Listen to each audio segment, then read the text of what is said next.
Howdy, Rockstars. Coach Tom here. Just getting everything prepared for uh, week one. I'm putting together a meal plan right now. And so, one of the ideas I want to talk about is macros. I wanted to explain what that word means and how you track them.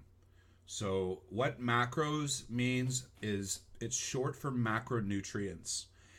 And what it's typically referred to is the counting of your carbohydrates, your proteins, and your fats in your diet. There are other macronutrients, like alcohol is a macronutrient, for example, and but the so typically, if you do consume alcohol, you'd want to record that as well. And then there's weird things like glycerol, and there are other kinds of macronutrients, but the ones we see in food most commonly, like 99.99% of the time, is carbohydrates, proteins, and fats, and occasionally, like I said, alcohol. So the reason that we track these macronutrients is because we want a certain amount of each one of these macros in your diet, and we usually want the same amount every day. Although there are some approaches to nutrition where we change the amount we want each day, but for most people, an effective way to approach weight loss would be to consistently first off to track your nutrition by writing down the number of calories that you consume, then also writing down the number of grams of carbs, fats, and proteins. And you would get this information using MyFitnessPal. So there's an app called MyFitnessPal that you download, and it's free. And you write down all the foods that you eat, and that will tell you how many grams of carbs, proteins, and fats that you ate. So that can be very informative. Okay, so that is what macros are. And I'll be posting a link to MyFitnessPal. For those of you that find this overwhelming, fear not. All you need to do is follow the meal plan. Okay, so there are two options here. And actually, there's two meal plans, too. So there's a very paleo or meat and vegetables type meal plan. And there's more of a traditional bodybuilding or low-fat meal plan.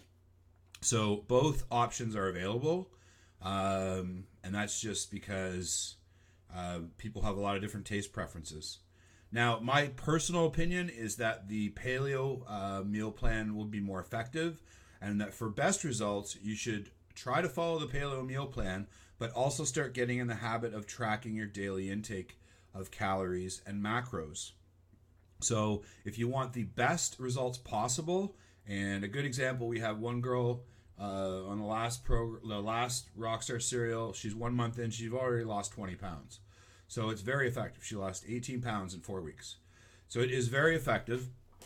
And what she did was she tried to follow the meal plan, and when she couldn't, she was tracking her macros all the time. Okay?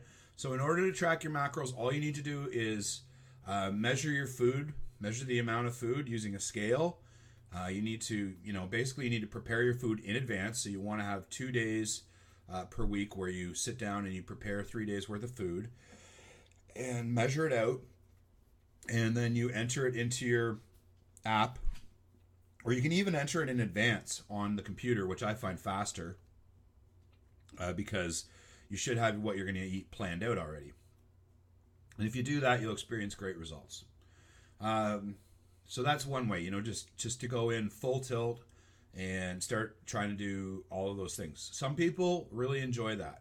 Other people find that overwhelming, and they prefer to just approach things bit by bit. That's okay too. In that case, what I would say is you could do one of two things. You could follow the meal plan, or you could start tracking your nutrition. If you think your nutrition's already pretty good, then what I would ask you to do is use MyFitnessPal to track your food, and I can have a look at it. So yeah. Oh, and yeah. So I think that's it. Okay, guys. So that was the thing I was going to say. When you create your MyFitnessPal account, I'm going to track you down on MyFitnessPal, and I'll be able to pull up and take a look at how you're eating. Okie dokie. All right, guys. Thanks very much. I hope this video helps to explain things a little bit better. I'm just going to check the document. Oh, yeah. The other thing I want to talk about the meal plan is that first thing is that if you're still hungry when you eat this food, eat more, prepare more. Okay? And if that means that, you should always have extras. That's the other thing too, I find, guys, is if you have a fridge full of healthy meals, it's a lot less likely that you're going to stop and grab a pizza on the way home. Okay? So always have lots of food prepared in the fridge. If you're the kind of person, for those of you out there that are having a hard time losing weight, but they also have very low appetite, and they find that in particular meats or heavier foods are very hard to digest, don't worry. One of the things that is in the paleo meal plan that's very beneficial for that, believe it or not, is sauerkraut. Sauerkraut is and other foods that are high in probiotics like kefir yogurt or kimchi. I know all these things sound very weird, but they're going to be very beneficial for you. They're also going to taste like shit. You're not going to enjoy them at all. And I'm just going to explain to you now what's going to happen is if you start to eat these foods,